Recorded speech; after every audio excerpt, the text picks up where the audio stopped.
Hi everyone, this is Deanne, and this is my Rage 5 table saw.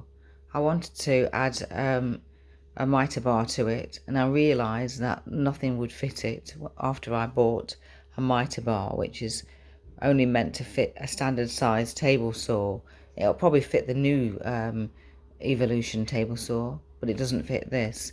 So, undeterred, I came up with an idea.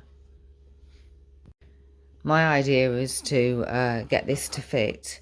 As you can see at the moment, this Mitre Bar is too high. It's nearly 3mm too high.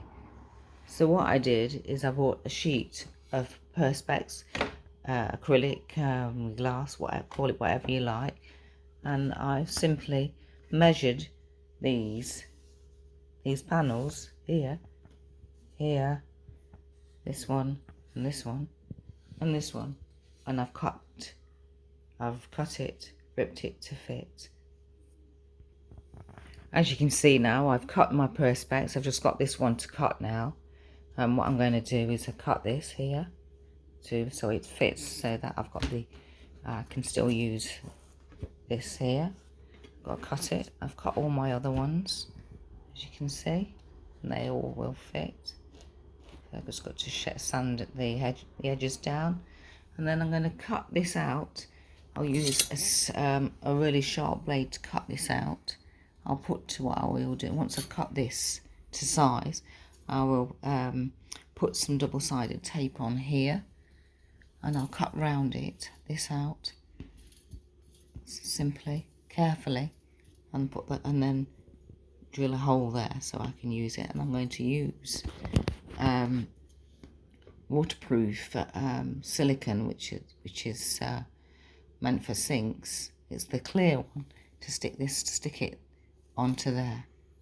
It's quite easy really, and as you can see now, I can use I will be able to use my Mitre, because my Mitre, which is this one, this Viva one, on my Evolution table saw, and it's flush. The size that I selected was 500, that's 50 centimeters by a meter. I thought that I would use I would use the other piece for something else. I've decided that I'm going to block off down here. That's a daisy. That's my block off down here. Stop the dust from blowing out. Use the little bit that's left over for that. But it is a good way. It's an inexpensive way of actually being able to use a Mitre Bar on your table saw without actually damaging it. So there you go. So what you need is, like I said, is a sheet that's 50 centimeters by 1 meter, and it needs to be 3mm thick.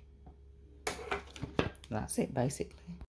Also, I forgot to add that when you've cut these, you will need to raise these extensions up by about 3mm, so it's all the same, which is possible because Evolution allows you to do this. So it's not a problem. This can be raised up. This and this black one can be raised up 3mm, so that your fence can glide easily over it. There are adjusters on this as well, so you can raise it up should you have a problem. And also at the end too, you can raise this here, this little screw. So all is good. So there we go. So that might answer a few people's questions of how this will glide over this and still be able to glide over this as well, move backwards and forwards easily. So I hope I help. So just remind you, you will need some silicone to stick this, and I've opted for clear silicone to stick these onto here, onto these panels that I've got. Okay, you will need all these panels. You might want to add a chamfer, or use just to shape this, give it a wrap, this bit here. I'll just move this a minute. Just take this off a minute, yeah. You may want to shape this a little bit, this one here. Give just a little bit there, and at both ends too, and also on this corner. Tip is, so that I've cut this on my table saw. You're probably thinking, how are you going to cut it? I've cut it on my table saw, but you do really need a good blade. I've used my 80 tooth, I forgot what it's called now. I've used an 80 tooth blade, so it's a really good blade. It's look at it, I've got the same blade on my saw as well. It's a Saxton blade, so that's what you want to get a clean cut. But the tip is, because otherwise if you don't do this it might shatter, is to put tape on. So when you feed it through,